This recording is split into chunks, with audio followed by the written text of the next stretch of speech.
باب ہے باب الاعتصام بالکتاب و سنہ، یعنی کتاب و سنت کو مضبوطی کے ساتھ پکڑنا اور اس پر عمل کرنا، اور اسی میں دنیا اور آخرت کی کامیابی ہے۔ جو شخص جتنا کتاب و سنت پر عمل کرتا ہو اتنا اس کو اللہ کا قرب نصیب ہوگا، اللہ کے نبی صلی اللہ علیہ وسلم کا قرب نصیب ہوگا، دنیا اور آخرت میں وہ کامیاب رہے گا۔ جو آدمی جتنا کتاب و سنت سے دور ہوگا، نعوذ باللہ من ذالک، اتنا ان پریشانیوں میں مبتلا رہے گا۔ بہرحال یہ ہے باب۔ اس روایت کا ترجمہ کیا ہے؟ ام المومنین حضرت عائشہ صدیقہ رضی اللہ تعالیٰ عنہ فرماتی ہیں، اللہ کے نبی صلی اللہ علیہ وسلم نے ایک کام کیا اور لوگوں کو اس میں ایک رخصت دے دی۔ اس میں کچھ لوگ ایسے تھے جنہوں نے اس رخصت کو اس اعتبار سے قبول نہیں کیا، یعنی اس سے وہ اجتناب کیا، ان لوگوں نے اس پر عمل نہیں کیا۔ یہ بات جب اللہ کے نبی صلی اللہ علیہ وسلم کو معلوم ہوئی، آپ نے خطبہ دیا، اللہ کی حمد و ثنا کی، اس کے بعد آپ نے فرمایا لوگوں کو کیا ہو گیا ہے کہ ایک کام میں کرتا ہوں اور لوگ اس سے اجتناب کرتے ہیں، اس کام کو کرتے نہیں۔ اللہ کی قسم میں ان سے زیادہ اللہ کو جاننے والا ہوں اور میرے دل میں ان سے زیادہ اللہ کا خوف ہے۔ کیا مطلب ہے اس روایت کا؟ اس سے پہلے ایک روایت آئی، اس کی طرف میں اشارہ کرتا ہوں، اس کی تفصیل تو آ ہی گئی۔ 3 حضرات ازواج مطہرات کی خدمت میں حاضر ہوئے تھے اور وہ معمولات دریافت کرتے تھے کہ مسجد کے معمولات تو ہم جانتے ہیں، لیکن جب حضرت رسول اللہ صلی اللہ علیہ وسلم اپنے دولت خانے میں تشریف لاتے ہیں تو پھر وہ اوقات کس طرح گزارتے ہیں، بالخصوص رات کے اوقات، وہ یہ معلوم کرنا چاہتے تھے تاکہ ہم بھی اسی طریقے سے پھر اپنے اوقات کو گزاریں۔ ان کے ذہن میں یہ تھا کہ اللہ کے نبی صلی اللہ علیہ وسلم تشریف لاتے ہوں گے اور جائے نماز بچھا کے نمازوں میں مشغول ہوتے ہوں گے، کسی کی طرف کوئی توجہ نہیں کرتے ہوں گے۔ حالانکہ ایسا نہیں تھا۔ ایک شخص نے عرض کیا حضرت عائشہ صدیقہ رضی اللہ تعالیٰ عنہ سے کہ اللہ کے نبی صلی اللہ علیہ وسلم جب تشریف لاتے ہیں دولت خانہ میں اپنے گھر، کیا کرتے ہیں؟ فرمایا کہ کبھی کبھی ہماری مدد بھی کر لیتے ہیں۔ اگر کوئی گھر میں کوئی کام ہو، ذرا بھاری کام ہو، جیسے بہت بڑا کپڑا ہے، اس کو دھونا ہے، اس کو نچوڑنا ہے، جیسے کمبل ہے، جیسے چادر ہے، یہ ذرا بھاری کام ہے، تو ان کاموں میں وہ ہمارا ہاتھ بٹاتے ہیں، مدد کرتے ہیں۔ بلکہ ایک موقع پر فرمایا کہ وہ جھاڑو اٹھا کے جھاڑو بھی لگاتے ہیں۔ اس کا مطلب یہ نہیں نعوذ باللہ من ذالک ازواج مطہرات وہاں جھاڑو نہیں لگاتے تھے۔ اولاً تو وہاں زیادہ اس طرح کا کچرا ہوتا ہی نہیں تھا اور وہاں کمرہ صاف ہوتا تھا، لیکن صرف امت کو بتانا تھا کہ جب تم اپنے گھر میں آ جاؤ، گھر سے باہر چاہے تم وزیر اعلیٰ ہو یا وزیر اعظم ہو یا ایچ.او.ڈی ہو یا بہت بڑے باپاری ہو، بزنس مین ہو، لیکن گھر آ کر خادم کی طرح رہو، سید القوم خادمہم۔ یہ امت کی تعلیم کے لیے تھا، ورنہ وہاں جھاڑو لگانے کی کیا ضرورت تھی؟ یعنی چھوٹے چھوٹے کام بھی آپ کرتے تھے، ان میں وہ اس کو جو وہ عیب نہیں سمجھتے تھے، تاکہ میرا امتی بھی ایسا ہی کرے، گھر آ کر گھر والوں کا خادم بن کر رہے، پیار سے رہے، محبت سے رہے، اپنی افسری کو آفس میں رکھے۔ یعنی ہمارے کام میں ہاتھ بٹاتے ہیں، ہاں نمازیں بھی پڑھتے ہیں۔ تو اسی طرح سے وہ 3 شخص آئے تھے یہ معلوم کرنے کے لیے کہ اللہ کے نبی صلی اللہ علیہ وسلم کے معمولات کیا ہیں۔ ازواج مطہرات نے ان کو معمولات بتا دیے کہ آرام بھی فرماتے ہیں، تناول بھی فرماتے ہیں، ازواج مطہرات سے بات چیت بھی کرتے ہیں اور نماز بھی پڑھ لیتے ہیں، دعائیں بھی کر لیتے ہیں۔ 3 اشخاص نے جب یہ معمولات سن لیے تو انہوں نے ان معمولات کو کم سمجھا۔ کیا مطلب یہ زیادہ معمولات نہیں ہے، لیکن بدگمان نہیں ہوئی کہ اللہ کے نبی سے اتنے معمولات کیوں کرتے، نہیں، لیکن کیا کہا؟ کہنے لگے کہاں ہم اور کہاں اللہ کے نبی صلی اللہ علیہ وسلم۔ آپ تو معصوم ہیں، منزہ ہے، بخش بخشائے ہیں، آپ کی 2 رکعتیں بھی ہماری ہزاروں رکعتوں سے زیادہ افضل ہیں اور بھاری ہیں۔ یہ مضمون پہلے آ گیا۔ مطلب تو یہ ہے کہ بدگمان نہیں ہوئی کہ حضرت ساری رات کیوں نہیں کھڑے رہتے، نہیں کہاں ہم کہاں، لیکن اپنے اعتبار سے انہیں سمجھا چونکہ ہم سے گناہ بہت ہوئے ہیں زمانے جاہلیت میں، پھر ہم نے ایمان قبول کر لیا، اس لیے ہم کو اس کے بغیر چارہ ہی نہیں، ہم کمر کس کے خوب عبادت کریں۔ کیا کریں؟ یہ 3 اشخاص تھے۔ پھر انہوں نے کہا کہ اپنے آپ کو فارغ کیسے کریں گے عبادت کے لیے؟ فارغ۔ ایک نے کہا کہ میں روزانہ روزہ رکھوں گا، نفل روزہ لگاتار، کبھی روزہ چھوڑوں گا نہیں، کیونکہ یہ مشقت والا عمل ہے، روزہ رکھنا بہت مشقت ہے، نماز سے زیادہ مشقت ہے اس میں، بھوک بھی ہے، پیاس بھی ہے، تھکاوٹ بھی ہے، اور کیا کیا ہے۔ ان سے کہا بس میں اس طرح سے مجاہدہ بہت کروں گا تاکہ اللہ مجھ سے راضی ہو جائے اور گناہ معاف ہو جائیں۔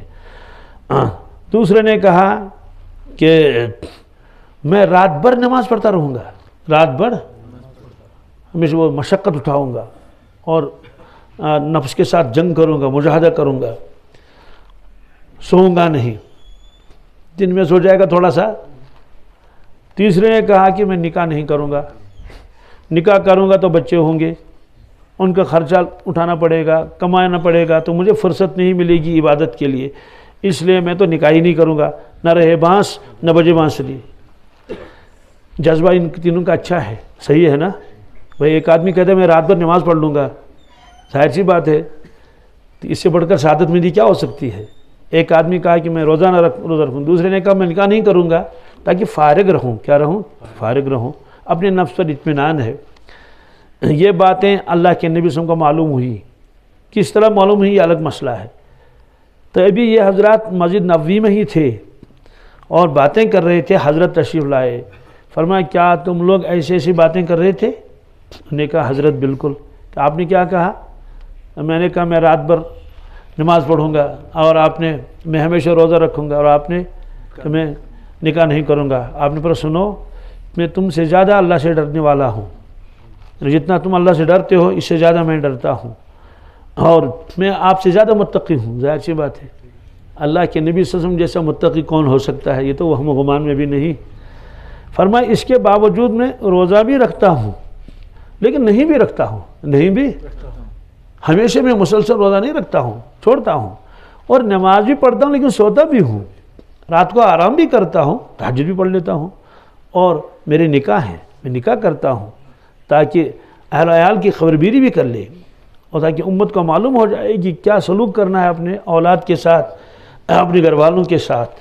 پھر فرمایا آپ نے فمن رغب عن سنتی فلیس منی، جو میری سنت اور میرے طریقے سے اعراض کرے گا میرا نہیں۔ کیا؟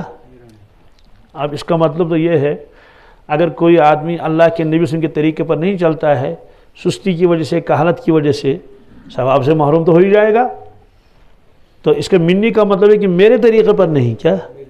اور اگر نعوذ باللہ من ذالک کوئی اس طریقے کو حقیر سمجھے گا، اس کی اہانت کرے گا، تو پھر کیا فلیس منی کا مطلب کہ میرا امتی نہیں ہے؟ کیا یہ میرے کام پر اعتراض کرتا ہے؟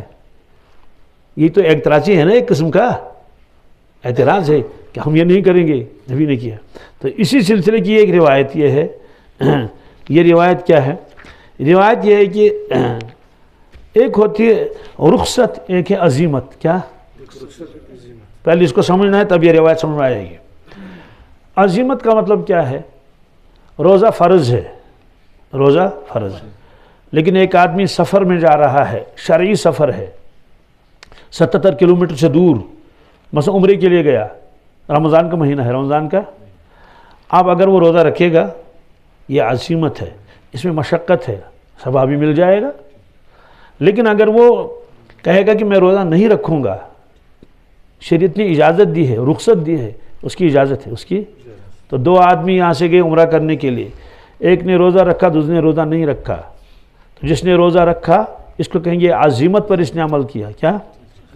مشقت پر اس نے عمل کر لیا، ثواب تو اس کو مل جائے گا، روزہ بھی ہو جائے گا۔ دوسرا آدمی نے کہا کہ میں روزہ نہیں رکھوں گا، میں روزہ نہیں رکھوں گا، رخصت ہے، تو اس نے رخصت پر عمل کیا۔ کس پر؟ رخصت پر عمل کیا، کیونکہ دونوں کی اجازت ہے۔ اب حالات پر مبنی ہے۔ مجھے یاد ہے رمضان کا مہینہ تھا، میرے ساتھ ایک بزرگ تھے، ہم یو پی سے آ رہے تھے یہاں کشمیر، لیکن ٹرین میں ٹکٹ نہیں ملی، تو جو چالو ڈبہ اس میں بیٹھے اور پھر کچھ مشقت ہوئی، پھر نیچے اترے، پھر کیا کیا تو ایک اسٹیشن پر اترے رات کو، چونکہ رمضان کا مہینہ تھا، عشاء کی نماز پڑھ لی۔ مولانا تو ضعیف العمر تھے، وہ ادھر کو بیٹھ گئے، چونکہ میں جوان تھا اس زمانے میں، آج سے تقریباً 15-20 سال کا واقعہ ہے، 20 سال سے بھی زیادہ، تو میں نے پوری تراویح پڑھ لی۔ اس کے بعد روٹیاں ساتھ تھی، جب سحری کا وقت ہوا حضرت نے فرمایا کہ میں روزہ نہیں رکھوں گا، مجھے اتنا تحمل نہیں ہے، تو میں نے کہا حضرت میں رکھوں گا۔ ہاں تم رکھ لو، تو میں نے روزہ رکھا، تو میں نے روزہ رکھا، انہوں نے روزہ نہیں رکھا۔ یہ ہے، ایک ہے عزیمت، ایک ہے رخصت۔ اللہ کے نبی صلی اللہ علیہ وسلم رمضان کے مہینے میں مکہ شریف فتح کرنے کے لیے آئے، کس کے لیے؟ اور تو مہینہ ہے رمضان کا، اور رمضان کا روزہ فرض ہے۔ جب آپ مدینہ طیبہ سے نکلے تو آپ روزے سے تھے، کیا تھے؟ اور سفر ہے، چل رہے ہیں، لیکن گرمی بہت ہے، شدت کی گرمی ہے، زبردست۔ آپ نے دیکھا کہ صحابہ کرام تو بالکل گرمی کی وجہ سے اور بھوک کی وجہ سے اور پیاس کی وجہ سے پریشان لگ رہے ہیں اور نڈھال ہو رہے ہیں، تو آپ نے سب کے سامنے سب کے سامنے روزہ توڑ دیا، پانی منگوایا اور یوں ڈک ڈک کر کے پلانا تاکہ سب دیکھ لیں۔ سب نے دیکھا تو صحابہ کرام نے کہا سبحان اللہ، اللہ کا شکر ہے، اللہ کا شکر ہے، اللہ کے نبی نے خود روزہ توڑا، ہم بھی توڑیں گے۔ تو سب نے پانی پی لیا، تو یہ ہے رخصت۔ لیکن کچھ افراد ایسے تھے، انہوں نے روزہ نہیں توڑا، انہوں نے کہا یہ تو رخصت ہے، ہم تو عزیمت پر عمل کریں گے، لیکن ان کو بہت دشواری ہوئی۔ دشواری تو ہونی چاہیے کہ سفر بھی ہے، یہ ہے، تو یہ دو چیزیں ہیں، ایک ہے رخصت، ایک ہے عزیمت۔ تو اللہ کے نبی صلی اللہ علیہ وسلم نے بہت مرتبہ امت کی آسانی کے لیے رخصت پر عمل کیا۔ کس پر؟ صرف امت کی آسانی کے لیے، کیونکہ اگر آپ اس کو روزہ توڑتے نہیں یا روزہ رکھتے مسلسل، کئی دنوں کا سفر تھا نا، تو اس کا مطلب تو یہ ہے کہ روزے میں تو روزہ ہی رکھنا پڑتا، تو بڑی مشکلات ہوتی۔ چاہے سفر کتنا آسان ہو، سحری کہاں کھائیں گے؟ کیا افطاری کا کیا انتظام ہے؟ گاڑی میں جا رہے ہیں نا، تو بہرحال یہ ہے رخصت اور عزیمت۔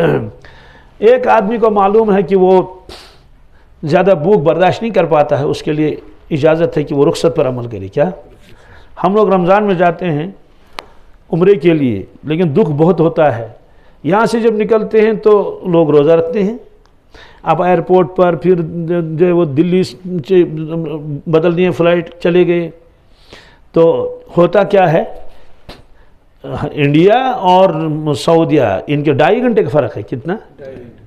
مثلا انڈیا میں مغرب کی نماز ہو گئی، ابھی وہاں عصر بھی نہیں۔ کیا؟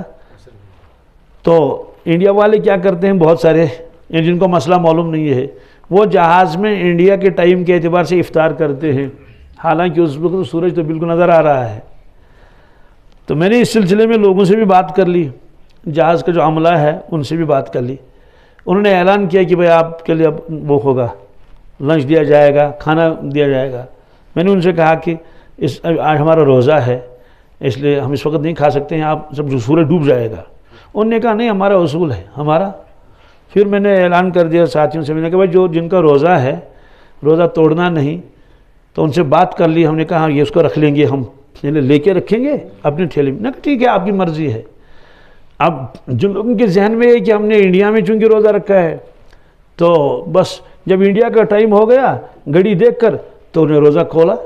میں نے میرے بغل میں ایک تھا، میں نے کہا اللہ کے بندے آپ نے روزہ کیوں کھولا؟ کہتے انڈیا میں غروب ہو گیا۔ میں نے کہا انڈیا میں غروب ہو گیا، لیکن ہم اس وقت انڈیا میں تو نہیں ہے نا۔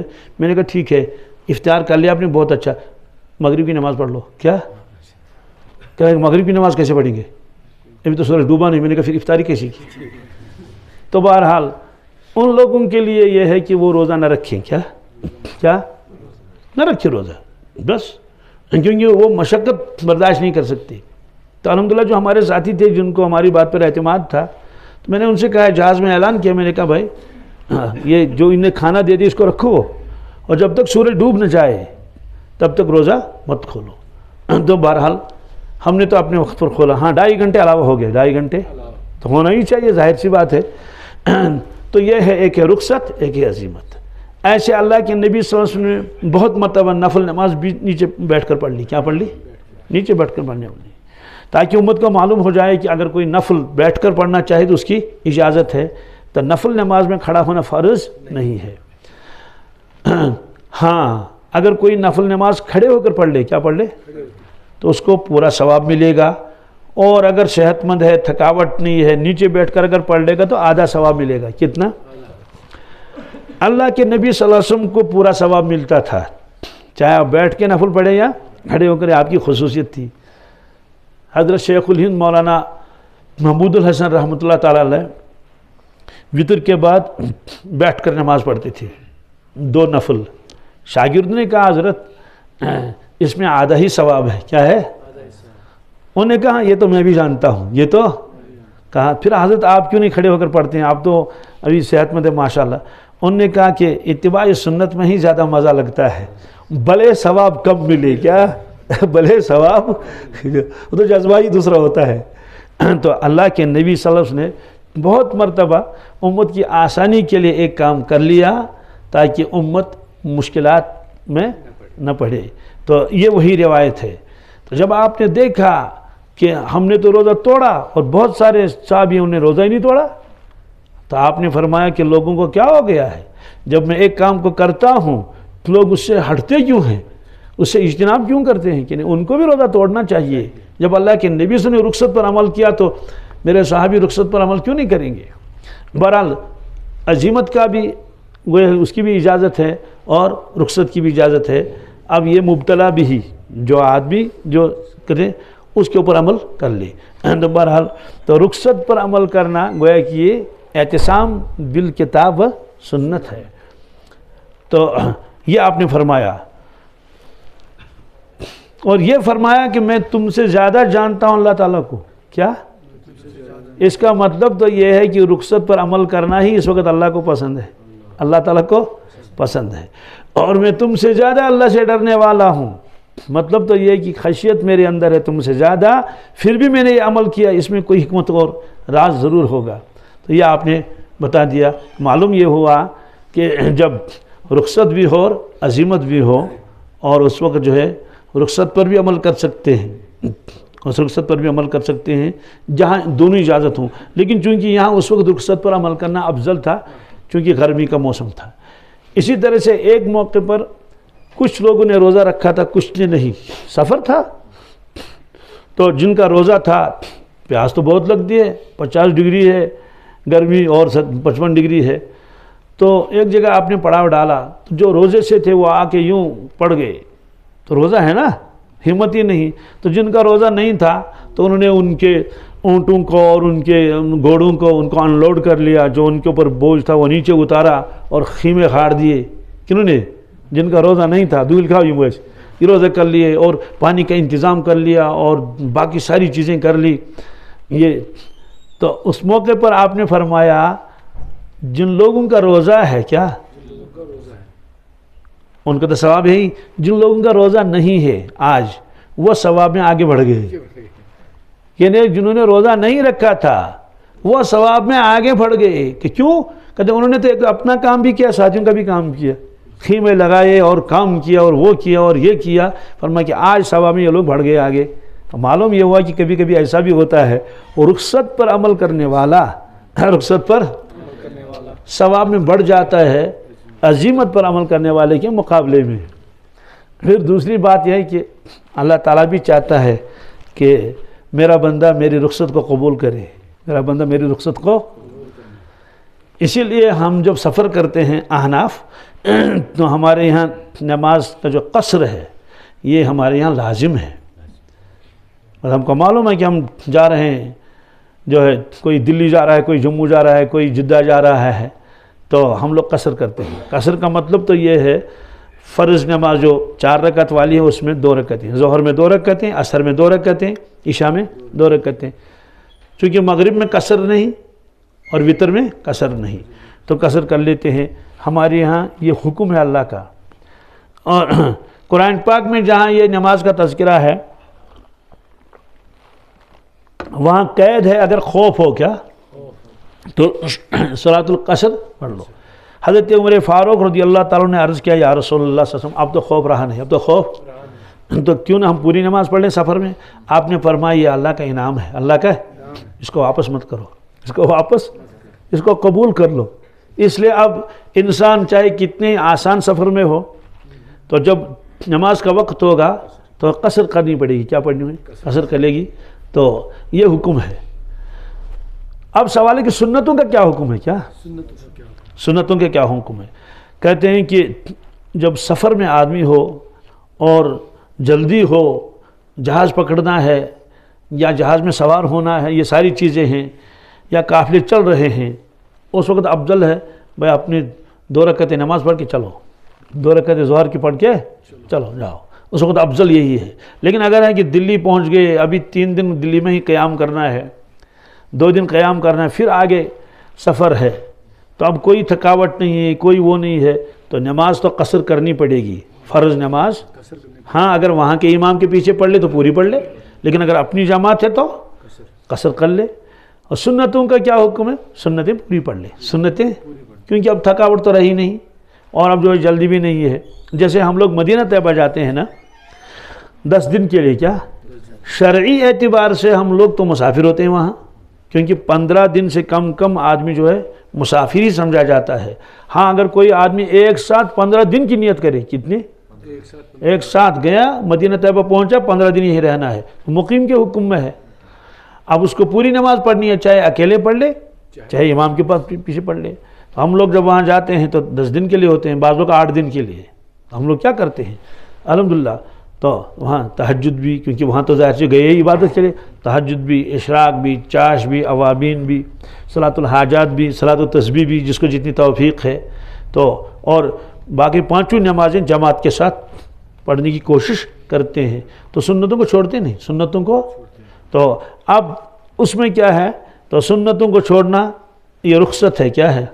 جب سفر میں ہے تو چھوڑ دو، سفر میں تو تھکاوٹ ہے تو چھوڑ دو، اور اگر موقع ہے تو وہاں اس وقت پڑھ سکتے ہیں، اس وقت بلکہ پڑھنی چاہیے۔ تو بہرحال یہ ہے یہ عزیمت اور رخصت، تو کبھی رخصت پر بھی زیادہ ثواب ملتا ہے۔ اس موقع پر آپ نے فرمایا ناراض ہو گئے، مطلب تو یہ کہ آپ کو اس وقت میری اتباع کرنی چاہیے تھی، کیونکہ مشقت تھی کس میں؟ روزہ رکھنے میں۔ وعن رافع بن خدیج رضی اللہ تعالیٰ عنہ قال قدم نبی اللہ صلی اللہ تعالیٰ علیہ وسلم المدینۃ وهم يعبرون النخل فقال ما تصنعون قالوا كنا نصنعه قال لعلكم لو لم تفعلوا كان خيرا فتركوه فنقصت قال فذكروا ذلك له فقال انما انا بشر اذا امرتكم بشيء من امر دينكم فخذوه به واذا امرتكم بشيء من رأيي فانما انا بشر رواہ مسلم۔ یہ روایت بہت عجیب و غریب روایت ہے۔ یہ رافع ابن خدیج کیا رضی اللہ عنہ، یہ مدینہ طیبہ کے انصاری ہیں، جو وہاں 2 قبیلے تھے، خزرج اور اوس، خزرج اور یہ قبیلے اوس سے تعلق رکھتے ہیں۔ تو رافع ابن خدیج انصاری اوسی، دادا کا نام بھی رافع تھا۔ غزوہ بدر میں یہ ذرا کم عمر تھے، اس لیے اس میں شریک نہ ہو سکے، باقی غزوات میں یہ شامل رہے۔ تو اور احد میں یہ زخمی ہو گئے تھے۔ اس وقت اللہ کے نبی صلی اللہ علیہ وسلم نے فرمایا کہ میں قیامت کے دن تمہارے لیے گواہ بنوں گا، کیا کہ تم اس میں احد میں زخمی ہو گئے۔ بہرحال یہ روایت فرماتے ہیں مدینہ طیبہ کے لوگ چونکہ یہ باغبانی کرتے تھے، کھجوروں کے باغ تھے، مکہ شریف والے کے وہاں باغ نہیں تھے، کیونکہ وہاں تو غیر ذی زرع، وہاں تو کھیتیاں نہیں ہوتی ہیں، وہ لوگ تاجر تھے، تجارت کرتے تھے زیادہ، تو اسی پر ان کا گزر بسر تھا۔ مدینہ طیبہ والے یہ کام کرتے تھے۔ جب اللہ کے نبی صلی اللہ علیہ وسلم مدینہ طیبہ تشریف لائے تو انہوں نے دیکھا کہ یہ لوگ تعبیر نخل کرتے ہیں۔ کیا تعبیر نخل کا کیا مطلب ہے؟ کھجوروں میں نر بھی ہوتا ہے، مادہ بھی ہوتا ہے۔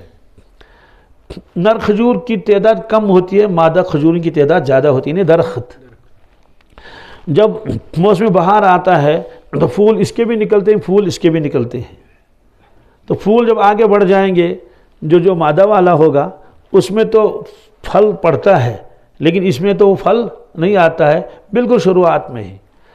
اب یہ لوگ اس وقت تعبیر نخل کرتے تھے ابتدا میں ہی، وہ جو یوں ایسا گچھا ہوتا ہے تو اندر سے نکلتا تو یوں ہوتا ہے لمبائی میں ایسے.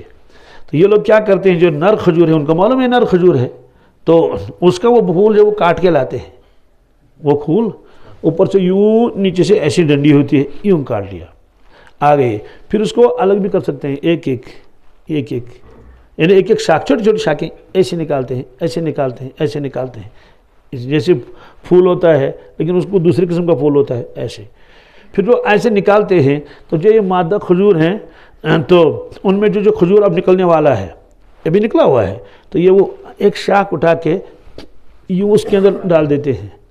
تو ایسے ڈال دیتے ہیں کیونکہ ہوا بھی آتی ہے، اس لیے وہ اس کی وجہ سے اس کو باندھتے ہیں، تاگے سے یوں باندھ لیا ادھر سے تاکہ وہ گرے نہیں. یہ ایک طریقہ. یہ دوسرا طریقہ یہ ہے کہ جب یہ نر کھجور جو ہوتا ہے اس کا جو پھول ہوتا ہے تھوڑا سوکھنے لگتا تھا، اس میں ایک سفید گردہ سا لگتا ہے اس کا اپنا، بالکل پاؤڈر، سفید پاؤڈر کی طرح. تو وہ آج اس کو نکالتے ہیں اور اس پاؤڈر کو یوں کرتے ہیں، یعنی اس کو جھاڑتے ہیں اس پر، تو اس پر تھوڑا سا پاؤڈر پڑتا ہے. یا یہ کہ اس کو بالکل سکھاتے ہیں، اس کو پیستے ہیں، یوں کر لے تو بالکل پاؤڈر کی شکل میں لاتے ہیں. وہ ٹھیلوں میں لائے اور درخت پر چڑھ گئے. تو یہ درخت کا ایک گچھا یہ ہے، ایک گچھا ہے، تو اس میں یوں ڈال دیا تھوڑا سا، اس میں ان کو بہت وقت لگتا ہے، مشقت لگتی ہے. آپ نے دیکھا اس کو تعبیر نخل کہتے ہیں، جیسے وہی پالینیشن، جیسے آج یہاں بھی ہوتا ہے کہ درخت کی شاخیں لائی جاتی ہیں اور اس کو رکھ دیا جاتا ہے اور کیا کیا جاتا ہے. تو اس سے کیا آتا ہے، اس سے ایک تو پھل زیادہ آتا ہے اور ایک پھل عمدہ آتا ہے. دونوں چیزیں ہیں، پھل عمدہ بھی آتا ہے اور زیادہ بھی ہو جاتا ہے، اور دونوں مقصود ہیں. آپ نے دیکھا کہ اس میں کئی دن لگتے ہیں، کہ صحابہ کرام کا کام یہی ہے آج کہ تعبیر نخل میں لگے ہوئے ہیں، اور ہر ایک درخت پر چڑھنا بھی ہے، تو اس میں ڈالتے تھے. آپ نے فرمایا یہ کیا کرتے ہیں آپ لوگ؟ انہوں نے کہا حضرت ہم تعبیر نخل کرتے ہیں. کیا؟ فرمایا کہ اگر تم ایسا نہ کرو، کیا؟ اگر تم ایسا نہ کرو تو یہ بہتر رہے گا، مطلب اس کو چھوڑ دو اللہ کے بھروسے پر. انہوں نے کہا حضرت ٹھیک ہے، چھوڑ دیا. لیکن اس سال پھل کم بھی آیا اور وہ عمدہ بھی نہیں تھا. اب جب کھجور توڑنے کا وقت آ گیا تو ظاہر سی بات ہے سب لوگوں میں تو چرچا ہوتا ہی ہے کہ سال کھجور کم آئے اور وہ یہ بات اللہ کے نبی سم تک بھی پہنچی. تو آپ نے فرمایا کیا ہوا؟ کہ حضرت اس سال پھل کم آیا اور اچھا بھی نہیں آیا. کیوں؟ کہا وہ ہم نے تعبیر نخل نہیں کیا اس سال. آپ نے فرمایا تھا. فرمایا اچھا، ہاں دیکھو میں تو ایک انسان ہوں، جب میں حکم دو تم کو دین کے معاملے میں، کس کے؟ فخذو، اس کو تو قبول کرنا ہی پڑے، اس کو قبول کر لو. اور اگر میں اپنی رائے سے کوئی بات کہہ دوں تو میں تو ایک انسان ہوں، یعنی اس پر عمل کرنا کوئی لازم تمہارے لیے نہیں ہے. اس لیے جو تم کرتے ہو کر لو، جو تم کرتے ہو. اب اس حدیث پاک کے اوپر بہت سارے بحثیں شارحین نے لکھی ہیں. مثلا ایک بحث یہ کہ اللہ کے نبی صلی اللہ علیہ وسلم تو نبی تھے، دینی امور میں وہ آئے تھے تاکہ لوگ ایمان لائیں، آخرت کی تیاری کر لیں. باقی یہ باغبانی قصے کوئی زیادہ مسئلہ نہیں ہے. تو اگر یہ چیزیں حضرت کو معلوم نہ ہو تو اس سے ان کی شان میں کوئی کمی نہیں آئے گی. یہ تو زمینداری والا مسئلہ ہے. تو بعض لوگوں نے یہ کہا کہ اس لیے ان چیزوں کو اگر اللہ کے حکم دے دیں گے تو اس کو ماننا ضروری نہیں ہے یہ. لیکن دین کے معاملے میں جو حکم دے دیں گے اس کو تو ماننا ضروری ہے. کیوں؟ اللہ تعالیٰ نے فرمایا کہ ما آتاکم الرسول فخذوہ، جو اللہ کا نبی تم کو دے دے اس کو پکڑ لو. وما نہاکم عنہ فانتہوا، جس سے آپ روکیں اسے رک جاؤ. چونکہ اس کا تعلق دین سے نہیں ہے، اعمال سے نہیں ہے نا. نہ یہ روزہ ہے، نہ یہ نماز ہے، نہ یہ زکوٰۃ ہے، نہ یہ حج ہے. یہ ایک زمینداری کا اصول ہے. آپ نے فرمایا ٹھیک ہے کر لو، ٹھیک رہے. آپ یہ لکھا لوگوں نے، یعنی شارحین نے، کہ ہاں اللہ کے نبی صلی اللہ علیہ وسلم تو نبی تھے، انہیں یہ حکم یہ ماننا پڑے گا. ہاں اپنی رائے سے کوئی بات پیش کریں تو اس کا ماننا ضروری اور واجب، اور روایتوں میں بھی آتا ہے. 2 میاں بیوی تھے، دونوں غلام تھے. ایک حضرت مغیث رضی اللہ عنہ اور حضرت بریرہ رضی اللہ تعالیٰ. حکم یہ ہے کہ اگر بیوی آزاد ہو جائے، وہ کسی اور کی باندھی تھی لیکن نکاح ہوا تھا کس سے؟ مغیث سے. تو بریرہ اس نے آقا نے آزاد کر دیا، آزاد یا ممکن ہے مجھے پورا واقعہ یاد نہیں کہ حضرت عائشہ صدیقہ نے خرید کے آزاد کیا تھا، بہرحال وہ آزاد ہو گئی، یہ تو طے ہے۔ اب اس کے اوپر اختیار ہے کہ آپ شوہر کے ساتھ رہنا چاہیں تو رہ سکتے ہیں، نہیں تو آپ آزاد ہو گئی، اب گویا کہ اب اس کے نکاح میں آپ نہیں ہیں۔ تو انہوں نے کہا کہ میں تو اپنے شوہر کے ساتھ نہیں رہوں گی، میں اپنے شوہر کے ساتھ نہیں رہوں گی، ٹھیک ہے۔ اب حضرت مغیث کے دل میں اس کی بہت محبت تھی، تو حضرت بریرہ چلتی تھی آگے آگے، وہ پیچھے سے کہتا بریرہ مجھ پر رحم کرو، بریرہ مجھ پر رحم کرو۔ انہوں نے کہا کہ بھائی مجھے آپ کے ساتھ رہنا نہیں ہے۔ تو حضرت مغیث رسول اللہ صلی اللہ علیہ وسلم کی خدمت میں آئے اور عرض کیا یا رسول اللہ صلی اللہ علیہ وسلم، بریرہ آزاد ہو گئی ہے، اب وہ کہتی ہے کہ میں تمہارے ساتھ نہیں رہوں گی، حضرت میری سفارش کر لیں کیا؟ تو رسول اللہ صلی اللہ علیہ وسلم نے بریرہ کو بلایا، فرمایا بریرہ دیکھو مغیث کے دل میں تمہاری کتنی محبت ہے، تم اسی کے ساتھ رہو۔ اس نے کہا حضرت یہ آپ کا حکم ہے یا مشورہ ہے؟ کیا یہ آپ کا حکم ہے؟ اگر حکم ہے تو میرے سر آنکھوں پر، میرے سر، آپ کا حکم نہ مانو تو کس کا؟ حضرت نے فرمایا نہیں حکم نہیں ہے، یہ میرا مشورہ ہے، کیا یہ میرا؟ انہوں نے کہا حضرت پھر میں اس میں آزاد ہوں، پھر میں اس میں آزاد ہوں۔ یہ ہے مشورہ، کیا ایک حکم۔ حضرت زید رضی اللہ تعالیٰ عنہ وہ غلام تھے، حضور نے ان کو آزاد کیا تھا، وہ کسی زمانے تک تو مبالغ بیٹا بھی تھا۔ اس کے بعد ان کے نکاح کا جب مسئلہ آیا تو رسول اللہ صلی اللہ علیہ وسلم نے فرمایا کہ اس کو ہم اپنے خاندان میں نکاح کریں گے، تو اپنے رشتے کی بہن کے ساتھ ان کا نکاح کیا، حضرت زینب کے ساتھ۔ کس کے؟ جب ان کو بتایا گیا کہ اس کا زینب کا نکاح کریں گے حضرت زید کے ساتھ، انہوں نے انکار کیا۔ حضرت زینب نے کہا کہ میں قریش خاندان کے غلام؟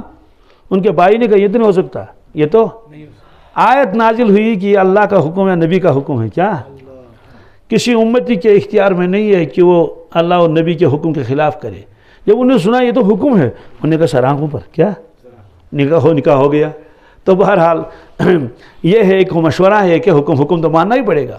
تو اللہ کے نبی صلی اللہ علیہ وسلم کا ایک مشورہ تھا، یہ کیا تھا؟ مشورہ۔ لیکن صحابہ نے اس مشورہ کو قبول کیا، تعبیر نخل نہیں کی، لیکن پھل کم نکلا۔ بات ختم ہوگی، اب عارفین کے یہاں پہنچیں گے کہ کیا فرماتے ہیں حضرات عارفین۔ فرماتے دیکھیں اللہ کے نبی صلی اللہ علیہ وسلم کا کلام جو بھی نکلتا ہے وہ حق ہے، کیا یہ تو طے ہے، کیونکہ آپ صلی اللہ علیہ وسلم کے زبان مبارک کی ضمانت اللہ نے خود لی ہے۔ وَمَا يَنْطِقُ عَنِ الْهَوَىٰ إِنْ هُوَ إِلَّا وَحْيٌ يُوحَىٰ۔ اگرچہ بعض لوگ کہیں گے بھئی یہ تو دین کے معاملے میں ہے، دنیا کے بارے میں نہیں ہے، لیکن وہاں تو مطلق ہے، وَمَا يَنْطِقُ عَنِ الْهَوَىٰ۔ ایک صحابی نے عرض کیا یا رسول اللہ صلی اللہ علیہ وسلم، میں آپ کے ارشادات لکھتا تھا لیکن میرے ساتھی نے مجھے منع کیا۔ منع کیوں کیا؟ کہ اللہ کے نبی صلی اللہ علیہ وسلم ہر وقت ایک حالت میں نہیں ہوتے ہیں، کبھی ناراض ہوتے ہیں کسی کو، کبھی راضی ہوتے ہیں، کبھی کچھ، انسان کی کیفیت ہوتی ہے نا، تو ہر وقت ہر بات لکھنے کی نہیں ہے، سوچنا چاہیے، موقع محل دیکھنا چاہیے۔ یہ اس صحابی نے ان کو مشورہ دیا، انہوں نے کہا ٹھیک ہے، لیکن اس کے دل میں یہ کھٹک رہی کہ انہوں نے مجھے پابند کیوں کیا۔ تو وہ آئے اور اللہ کے نبی صلی اللہ علیہ وسلم عرض کرنے لگے یا رسول اللہ صلی اللہ علیہ وسلم، میں آپ کے ارشادات لکھتا تھا لیکن میرے ساتھی نے منع کیا، میرے ساتھی نے، تو مجھے کیا کرنا چاہیے؟ آپ نے ایسے کیا، قسم اس پروردگار کی جس کے قبض قدرت میں میری جان ہے، فرمایا کہ میں جس حال میں بھی بات کر لوں چاہے کچھ بھی ہو، اور حق کے سوا میری زبان سے کچھ نہیں نکلتا، حق کے سوا میری زبان سے اکتب، لکھا کرو، لکھا کہ یہ کوئی عام انسان کی زبان نہیں ہے۔ اب سوال ہے کہ اگر آپ نے فرمایا کہ اگر تم ایسا نہ کرو، اگر تم ایسا نہ کرو تو تمہارے لیے بہتر ہے، تمہارے لیے لَوْ لَمْ تَفْعَلُوا كَانَ خَيْرًا، اگر تم ایسا کام نہ کرو، تعبیر نقل نہ کرو تو بہتر رہے گا۔ سوال ہے کہ یہ کلام بھی تو حق ہونا چاہیے، یہ کلام بھی تو ہونا چاہیے نا، کہ نہ کرنے میں بہتری ہے، وہاں تو اس کا الٹا ہو گیا کہ نہ کرنے میں تو نقصان ہوگا، کرنے میں بہتری ہے۔ اس کی وجہ کیا ہے؟ یہ ایک علامہ کے دل میں یہ کھٹک تھی، علامہ احمد بن مبارک سلجماشی، زندگی پر یہ کھٹک رہی اس کو۔ کیوں کھٹک رہی؟ کھٹک اس لیے رہی کہ اللہ کے نبی صلی اللہ علیہ وسلم نے خود فرمایا اوتیت علم الاولین والآخرین، مجھے آخرین اور اولین کا سب کا علم دیا گیا۔ تعبیر نقل بھی تو ایک علم ہے، کیا؟ ارے اگرچہ باغبانی سے تعلق رکھتا ہے لیکن یہ بھی تو ایک علم ہے نا۔ آج تو مستقل ایگریکلچر اور سیریکلچر ہے نا، اور باٹنی، یہ تو سب، یہ تو ایک علم ہے۔ تو آپ نے فرمایا اولین اور آخرین کے سارے علم میرے پاس ہیں، اور اس سے زیادہ، اس سے، تو یہ بھی تو اسی کی ایک شاخ ہے، تو آپ نے کیسے فرمایا کہ تعبیر نقل مت کرو تو زیادہ بہتر ہوگا، لیکن جب نہیں کیا تو وہ زیادہ بہتر ثابت نہیں ہوا صحابہ کرام کے سامنے۔ علامہ نے کہا کہ یہ سوال میں نے اپنے شیخ سے پوچھا، شیخ عبدالعزیز دباغ رحمۃ اللہ علیہ سے، اور چونکہ اس وقت بحث چل رہی تھی مشاہدے کی، کیا مشاہدے کی بحث چل رہی تھی کہ اللہ کے نبی صلی اللہ علیہ وسلم ہر وقت مشاہدے میں ہوتے تھے، کس میں؟ مشاہدے میں ہوتے تھے، جو کلام نکلتا تھا مشاہدے سے خالی نہیں، کیا؟ تو سوال ہے کہ اس کلام کا کیا مطلب ہے؟ شیخ نے فرمایا کہ دو چیزیں ہوتی ہیں، ایک ہے اسباب، ایک ہے مسبب الاسباب، کیا؟ ایک ہے اسباب۔ عوام چونکہ اسباب کے عادی ہو چکے ہیں، کس کے؟ وہ اسباب کی دنیا میں رہتے ہیں، اسباب میں ہی۔ اللہ کے نبی صلی اللہ علیہ وسلم اسباب کو دیکھتے تھے، لیکن ان کی نظر اسباب سے اوپر مسبب الاسباب پر رہتی تھی، اور وہ مشاہدہ فرماتے تھے اس چیز کا، کس چیز کا؟ پھر ان کی زبان میں کوئی پلک نہ جھپکے، کیا؟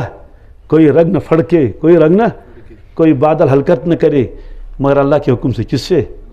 تو اللہ کے نبی صلی اللہ علیہ وسلم جب دیکھتے تھے کہ کائنات میں جو کچھ ہو رہا ہے یہ سب نظام ہے اللہ کے ہاتھوں میں، اللہ کے تو ظاہر سی بات ہے ہم لوگوں کو تو مشاہدہ ہے ہی نہیں۔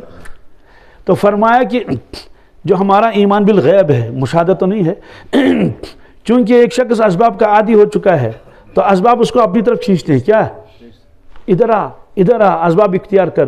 تو ادھر سے ایمان بالغیب کہتا ہے کرنے والی ذات اللہ ہے، کرنے والی ذات، اور واللہ خلقکم وما تعملون، اللہ نے تم کو پیدا کیا، تمہارے اعمال کو بھی پیدا کیا۔ تو ایک ادھر کھینچتا ہے، ایک ادھر کھینچتا ہے۔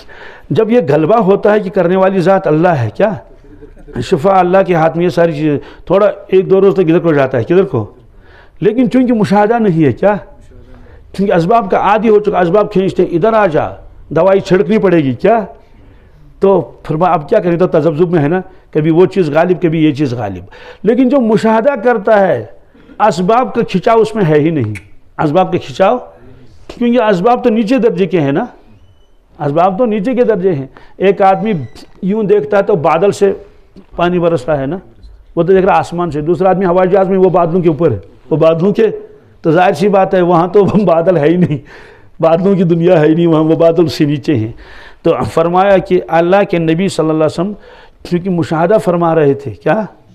کہ اللہ تعالیٰ یوں کرتے ہیں اور یہ کرتے ہیں، یہ اسباب، اور آپ چاہتے تھے کہ اس معاملے میں صحابہ کرام ذرا اونچا اٹھے، کیا اونچے؟ اسباب کی دنیا سے تھوڑا اوپر آ جائیں، تو تاکہ مشقت سے بچیں، مشقت سے۔ لیکن اللہ تعالیٰ فرماتے ہیں انا عند ظن عبدی بی، یہ بھی حدیث ہے، میں اپنے بندوں کے ساتھ ان کے ساتھ معاملہ کرتا ہوں، ان کے جو ان کا ذہن بنا ہو اسی کے ساتھ معاملہ کر لیتا ہوں۔ تو چونکہ صحابہ کرام عادی ہو چکے تھے، کیا؟ عادی ہو چکے تعبیر نقل کے، دل میں کھٹک رہی پتہ نہیں سال کیا ہوگا، کیا ہوگا، کیا ہوگا۔ یہ جو تذبذب کی کیفیت تھی یہ ان کو اسباب کی طرف کھینچتی تھی، کس کی طرف؟ اسباب کی طرف کھینچتی تھی، چل ادھر، تو دل میں ڈال دیا کہ گڑبڑ ہو، کچھ نہ، پتہ نہیں کیا ہوگا، پتہ نہیں۔ اب جب آپ نے دیکھا کہ پھل کم آیا، کیا؟ آپ سمجھ گئے کہ جو میں چاہتا تھا وہ ہوا نہیں، جو میں چاہتا تھا وہ، میں چاہتا تھا کہ اس جگہ یہ اسباب اختیار نہ کریں، مشقت سے بچ جائیں قیامت تک کے لیے، کس کے لیے؟ شیخ نے لکھا کہ اگر انہیں نہیں کیا ہوتا تو قیامت تک کے لیے تعبیر نقل کرنے کی ضرورت نہیں پیش آ جائے، تو تعبیر نقل کے بعد بھی پھل برابر آتا، یا تو صبر کر لیتے، کیا؟ آپ نے دیکھا، آپ نے فرمایا ٹھیک ہے تم کاشتکاری کے مسائل میں بہت ماہر ہو، کیا ہو؟ تو یہ جو آپ نے فرمایا کہ تم زیادہ میری رائے پر عمل، کہا یہ عدمی دلچسپی تھی، عدم علم نہیں تھا۔ یہ میں دہراتا ہوں، کیا؟ یہ نعوذ باللہ من ذالک علم کی کمی نہیں تھی کہ تعبیر نقل کر لو، تو یہ عدمی دلچسپی تھی کہ امور دنیا میں آپ کو دلچسپی نہیں تھی، امور دنیا میں آپ کو دلچسپی نہیں تھی۔ تو شیخ نے فرمایا کہ آپ کا کلام سچ ہے، آپ کا کلام کیا کہ اگر تم تعبیر نقل نہ کرو تو پھل پورا نکلے گا۔ لیکن اللہ تعالیٰ نے صحابہ کرام کے جو ذہنوں میں تھا، جو دل میں تھا، اسی کے مطابق ان کا اس سے فیصلہ کر لیا، اور مقدر یہی تھا، مقدر۔ میں ایک جگہ گیا، وہ جنگل میں رہتے ہیں پہاڑ پر، رات کو وہیں رہنا پڑا، تو اپنے مکان میں الگ تھے اور سامنے ایک کٹھارا سا بنا ہوا تھا صرف لکڑیوں کا، اینٹ نہیں، صرف لکڑیوں کا۔ تو میں وہاں گیا، ایک بزرگ تھے، میں ان سے ملنے گیا تھا، رات کو وہاں بیٹھا میں، تو مسجد تو بہت دور کیا، وہ تو پہاڑ تھا نا، تو وہاں تو دن میں بھی نہیں جا سکتا تو رات میں کیا جائے گا، اور جنگل. تو یہ تو میں نے سنا تھا کہ راستہ پور خطر ہے، اس میں درندے ہوتے ہیں. بہرحال میں اٹھا فجر کو، اور اس کے بعد ندی وضو کر کے آگے نماز پڑھ لی، پھر بیٹھا. کچھ سردی بھی تھی. اس کے بعد انہوں نے بلایا اشراق کے بعد ناشتے کے لیے، آ جاؤ چائے پی لو. میں گیا تو باتوں نے پوچھا مفتی صاحب نماز پڑھ لی؟ میں نے کہا ہاں. کہا وضو کیا؟ میں نے کہا ہاں. کیوں نہیں؟ کہ کہاں؟ میں نے کہا ندی جو بہ رہی ہے. میں نے کہا واہ، سب لوگ کان پکڑتے ہیں استغفر اللہ. میں نے کہا کیوں؟ کہا یہاں تو شیر رہتا ہے آنگن میں. کس میں؟ روزانہ. ہم لوگ تو باہر نہیں نکلتے، آپ کیسے نکلی؟ میں نے کہا مجھے تو معلوم نہیں تھا یہاں شیر ہوتا ہے. تو میں گیا وضو کر کے آ کے نماز پڑھ لی. تو شیر تو میں نے دیکھا بھی نہیں، ممکن ہے اس دن آیا ہی نہ ہو. اس کے بعد میں دوبارہ پھر گیا کئی مہینوں کے بعد. تو گیا، اب مجھے معلوم ہے شیر آتا ہے نا، تو میں نے رات کو ہی پانی کا لوٹا اندر رکھا. اور جب فجر کا وقت آیا، تہجد کا وقت اب یاد بھی نہیں، تو میں وہ دروازے کے پاس بیٹھا، تو یوں چہرہ دھو رہا ہوں. تو ایک نظر آگے دیکھ رہا ہوں کہ کہیں وہ شیر تو نہیں آیا. شیر تو وہ کیونکہ اندر غسل خانہ نہیں تھا بنا ہوا. ایسے میں اٹھا، میں نے کہا فی الحال صرف وضو ہی کر لیں گے، تقاضا ہے بھی نہیں زیادہ اور باہر نہیں نکل سکتے، تو استنجا کا تقاضا وہ کر لیا. یوں کرو، ادھر دیکھ رہا ہوں. تو بہت زور کر وضو کر کے اندر سے دروازہ بند کر لیا. تو اطمینان کا سانس لیا. سوال پہلی مرتبہ میں ہی تھا، دوسری مرتبہ میں ہی تھا. پہلی مرتبہ چونکہ میرے ذہن میں نہیں تھا، اللہ نے میرے ساتھ وہی معاملہ کیا جو میرے ذہن میں تھا. میں نے کہا کہ ہم تو کچھ بھی نہیں، گیا وضو کر کے آیا. دوسری مرتبہ اگر جاتا تو شیر پکڑ لیتا. خلاصہ یہ ہے، اسی لیے فرمایا کہ اللہ کے ساتھ اچھا گمان رکھنا چاہے. کیا رکھنا چاہے؟ جی، اچھا گمان رکھنا چاہیے. بدگمانی اللہ کے ساتھ نہیں ہونی چاہیے. خلاصہ اس کا ہے، ہم چونکہ اسباب کے عادی ہو چکے ہیں، ہمیں اسباب کو اختیار کیے بغیر چارہ نہیں ہے.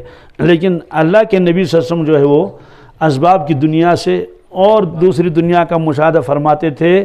تو یہ تعبیر نقل جو ہے یہ روایت آئی. اس تعبیر نقل کو یہاں کیوں لائے؟ یہاں اس لیے لائے چونکہ اس میں ایک دنیائی کام کا تذکرہ تھا.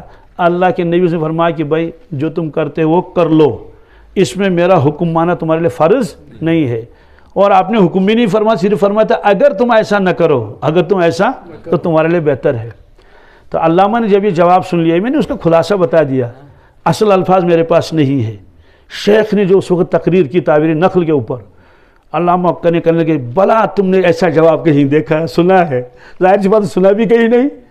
اس طرح سے اللہ کے نبی صلی اللہ علیہ وسلم کے سامنے کوئی بھی چیز آپ کے علم سے خارج نہیں ہے، چاہے وہ دنیائی کام ہو یا دینی کچھ بھی ہو. تو بہرحال اس میں بھی اعتصام بالکتاب و سنت کا بیان ہے. اللہم لک